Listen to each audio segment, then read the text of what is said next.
Bom, vamos lá, Sakamoto. Começando por você. O que significa a prisão do presidente do Banco Master? Quando a gente fala sobre essa investigação, será que é coincidência essa operação acontecer no dia seguinte que é anunciada a venda do banco? Olha, Fabiola, o próprio ministro Fernando Haddad comentou sobre o caso, disse que a prova, ele não quis aprofundar-se muito hoje, mas ele falou que tinha provas robustas, que a existência da operação era prova de que era evidência de que existia elementos robustos para justificar, né, a medida, né? O dono do Banco Master fala que não estava fugindo, estava indo assinar, mas pouco se fala sobre quem seriam esses investidores.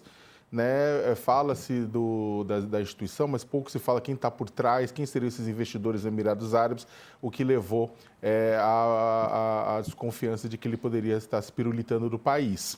Né? Eu queria falar, na verdade, a gente vai falar muito ainda dos dobramentos econômicos, do que significa isso para o pequeno poupador, para o poupador médio, para as relações institucionais, mas logo de cara, uma coisa que começou inclusive a repercutir em Brasília é porque o Daniel Worcaro é uma pessoa com um monte de conexões políticas. Tem conexões políticas com gente no governo do PT, com gente do governo Bolsonaro, no Congresso Nacional, no Supremo Tribunal Federal, direto ou indiretamente, tem conexão para todo lado. É uma pessoa bem relacionada, como é, inclusive, praxe de nomes expoentes do mercado financeiro.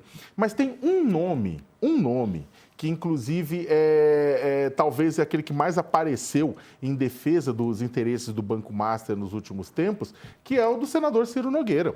O senador Ciro Nogueira, ele aparece como uma pessoa muito próxima a Daniel Worcaro, uma pessoa, os colegas apontaram em matérias, em reportagens, que o senador estava se opondo à instalação de uma CPI do Banco Master no Congresso Nacional, tentava articular nos bastidores contra uma CPI do Banco Master.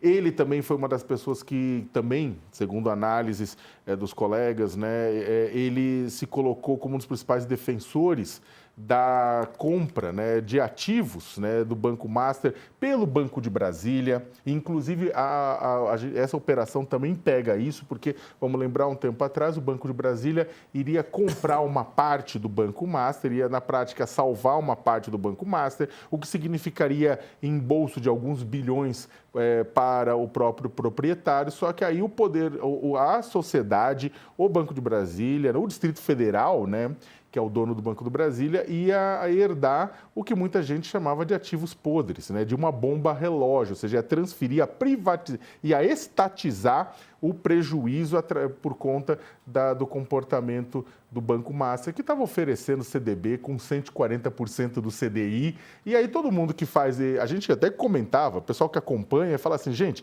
isso aqui é insustentável. Isso aqui claramente está sendo mantido com base do Fundo Garantidor de Crédito, ou seja, aquele dinheirão que é para garantir que pessoas que têm investimento até 250 mil possam ser ressarcidas em caso de quebra. Claramente ele está usando isso como lastro. Né? Então, o que acontece, Fabiola? O Ciro Nogueira, que pretende ser vice do Tarcísio de Freitas, vem se movimentando, brigou com o Ronaldo Caiado, está brigando com outras pessoas no meio do caminho para ser vice do Tarcísio de Freitas, ele acaba sendo numa situação bastante complicada. Porque exatamente aquela instituição, aquela pessoa que ele estava defendendo com unhas e dentes nos últimos tempos, inclusive com toda a discussão no Congresso Nacional para aumentar impostos até sobre bancos maiores, né? Livrando a cara dos menores, como pressão também. Houve toda aquela pressão da discussão de aprovação de um projeto para substituir a diretoria do Banco Central, em meio à negativa do Banco Central de avalizar a compra do Master pelo BRB. Em meio a tudo isso, tinha a figura do Ciro Nogueira. E agora, a depender dos desdobramentos das investigações, ele pode ser jogado para o meio disso, tornando-se tóxico para uma possível aliança com Tarcísio de Freitas, Fabiola. Tem todo um jogo político nisso, né? E tem também toda a questão econômica, né? O que significa isso? Por que o dono de um banco é preso? O que está por trás? Quais são as denúncias contra ele? Qual é a gravidade dessa prisão, Josias? Qual é a importância dessa atuação da Polícia Federal quando a gente fala também nessas negociações, né, nesses investimentos que muitas vezes ficam acontecendo aí sem ter tanto controle? E agora vem essa resposta da PF. Nós estamos diante de um caso muito grave, né, Fabiola? Há dois tipos de assalto a banco, de fora para dentro e de dentro para fora. As fraudes descobertas no Master são do segundo tipo. Na origem da prisão do dono do banco, o Daniel Vorcaro, está a venda mutretada de títulos de crédito ao Banco de Brasília, no ano passado. E a intervenção do Banco Central no Master é uma providência muito acertada, mas tomada com enorme atraso. Essa nova crise bancária é um caso clássico de herança maldita. Sabia-se há pelo menos 2 anos que o Master crescia vertiginosamente, pagando comissões exorbitantes na negociação de títulos de renda fixa. Remunerava corretoras e clientes com taxas muito acima da média do mercado. Quando o sinal amarelo acendeu, o Roberto Campos Neto ainda presidia o Banco Central, com toda a engrenagem de fiscalização dessa instituição. E o primeiro desafio de um chefe do Banco Central é distinguir a diferença sutil entre o significado das expressões preciso fazer algo e algo precisa ser feito. Quem tropeça na semântica chega atrasado no lance. Terminou o mandato do Campos Neto e essa bomba escorregou para a mesa do Gabriel Galípolo. O pavio foi aceso no início desse ano, quando o Banco de Brasília, uma instituição estatal do governo do Distrito Federal, aceitou comprar por 2 bilhões de reais um pedaço do Master. Coisa de pai para filho, porque o Daniel Vorcaro, esse controlador do agora falecido Master, ele continuaria dando as cartas, presidiria o conselho de administração do novo negócio. O Galípolo descobriu da pior maneira que as circunstâncias o intimavam a fazer algo que havia deixado de ser feito. E deu no que está dando. Em setembro, o Banco Central barrou o negócio do Master com o Banco de Brasília. Agora, o Vorcaro e os seus executivos estão na cadeia e o Master encontra-se finalmente sob intervenção do Banco Central. Os investidores agora vão ter que correr atrás do prejuízo, Fabiola. O ministro da Fazenda, Fernando Haddad, falou a respeito disso agora pela manhã, ao chegar no Ministério, e ele disse que para o Banco Central tomar a decisão que tomou, pela liquidação do Banco Master, ele disse que o processo deveria estar muito robusto, foi o que disse Fernando Haddad. Ele evitou comentar mais diretamente sobre o nome do presidente, né, sobre a prisão exatamente do presidente do Banco Master, reforçando que o tema é de responsabilidade da autoridade monetária. Vamos ouvir o que disse Haddad. Não vou comentar porque é um assunto do Banco Central, mas vocês acompanharam todo o processo e, enfim, o Banco Central é o órgão regulador do sistema financeiro e eu tenho certeza que para ter chegado a esse ponto, né, todo esse processo deve estar muito robusto. Né? Mas, enfim, o que eu acompanhei foi mais em relação à CVM, né? Que eu já falei para vocês que nós tivemos problema na CVM também. Mas no Banco Central, o órgão regulador é que se manifesta. É engraçado, né? Porque ele não pode falar muita coisa, né? Ele fala não falando nada, né? Mas para você devia estar robusto.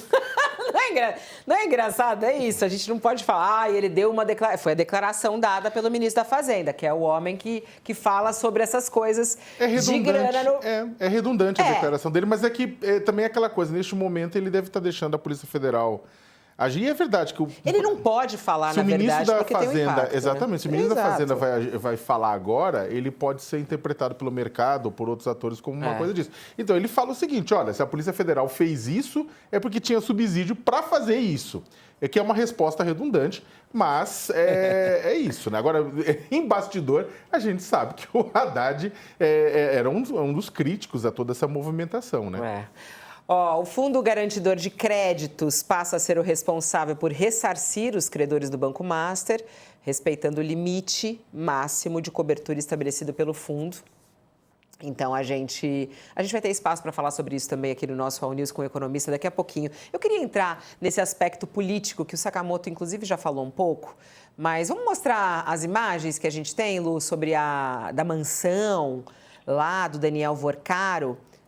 A casa dele em Brasília, não é isso? a casa dele em Brasília, numa das regiões mais valorizadas. Acho que o Josias pode me falar, né? Que região é essa? Uma das regiões valorizadas de Brasília. É uma casa que foi comprada por 36 milhões de reais. Uma das mais caras já vendidas no Distrito Federal. O negócio foi feito em junho do ano passado por uma empresa que tem ligações com o banqueiro. Daniel Vorcaro tem 42 anos, nasceu em Belo Horizonte, assumiu o comando do Banco Master em 2018, quando a instituição financeira passou por diversas mudanças e trocou de nome, deixando de ser o Banco Máxima. E aí ele comandou um crescimento de operações, entre eles a criação de uma corretora de investimentos e um fundo de investimentos. Ele também participou do investimento em 2023 da Sociedade Anônima de Futebol do Atlético Mineiro, é dono de 20% do Atlético, por meio do Galo Forte Fundo de Investimentos. E a origem do dinheiro também está sendo investigada pelo Ministério Público de São Paulo por uma possível conexão com o PCC. Tem essa encrenca também aí no rol aí de investigações envolvendo ele. Ô Josias, essa ligação com os políticos, essa mansão que ele recebia os políticos, quem costumava frequentar lá? E se isso é um problema ou não? A gente sabe que isso aí acontece e é muito comum em Brasília, né? É muito comum, mas quando a esperteza é muito grande, ela chama atenção e acaba engolindo o dono, né? O Vorcaro, o dono do Master, ele é uma flor do lodo do Centrão, mas ele dava festas muito suntuosas e tinha um trânsito político impressionante, impressionante. E ele, para começar, fez essa venda do mico, em que se converteu o Master, para o Banco de Brasília, que é um banco do governo do Distrito Federal, do governador, hoje chefiado o governo do Distrito Federal pelo governador Ibanez Rocha, né?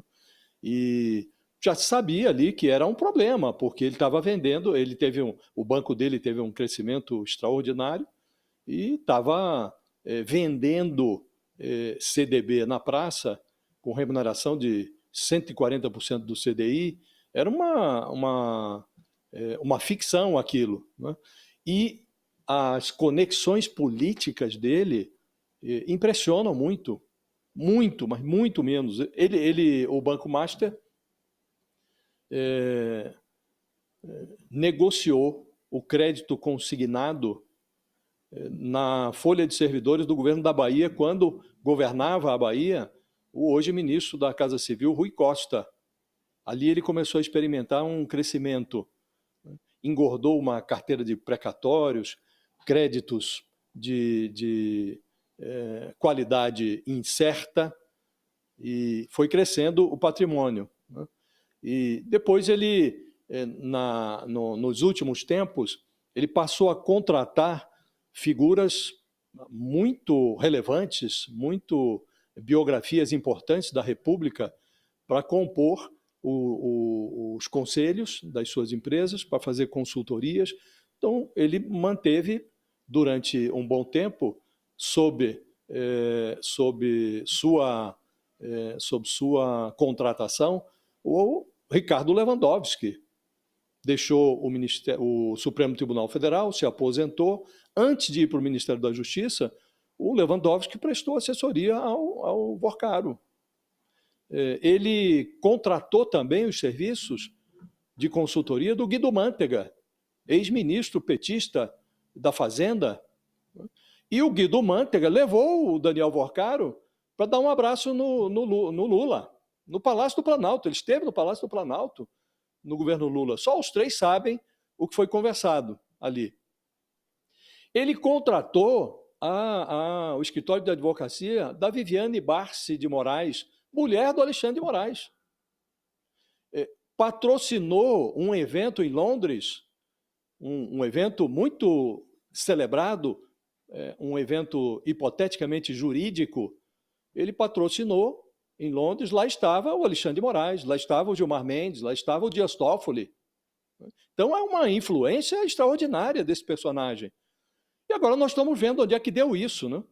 Ele teve problemas na administração das finanças do seu banco e encostou o Master na Rio Previdência, comprou lá 700 milhões em papéis da Rio Previdência, encostou lá na SEDAI.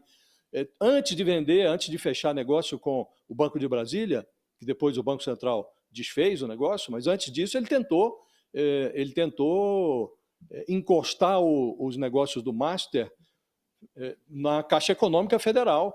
E a Caixa Econômica analisou, a Caixa Econômica, que é presidida por um apadrinhado do Arthur Lira, analisou a oferta do Banco Master. Aí acabou sendo barrada por 2 técnicos do banco, foram inclusive afastados esses técnicos, mas a Caixa Econômica fugiu desse mico, conseguiu sair desse mico.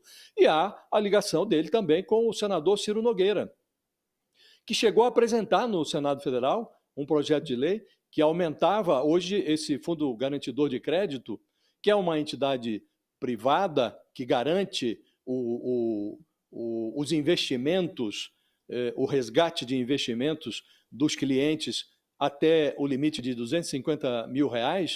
Como estava ali o Banco Master com papéis muito, muito duvidosos, de qualidade duvidosa no mercado, o Ciro Nogueira apresentou no Senado uma proposta, um projeto de lei, que aumentava esse limite do fundo garantidor de R$250 mil para R$1 milhão.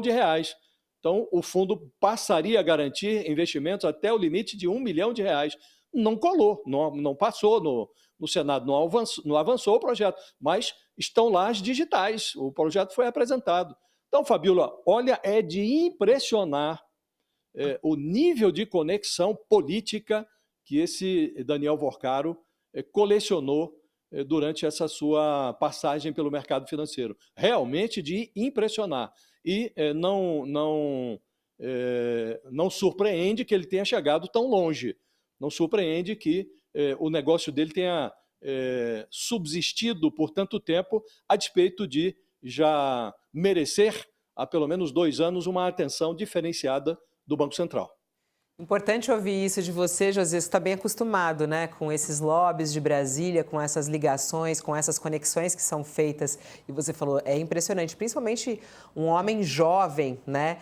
Quando a gente olha essa mansão aí, eu queria te ouvir mais um pouco, Sakamoto. Tem uma reportagem do Jornal Folha de São Paulo explicando um pouquinho sobre essa mansão de R$36 milhões em Brasília e aonde ele recebia os políticos, né?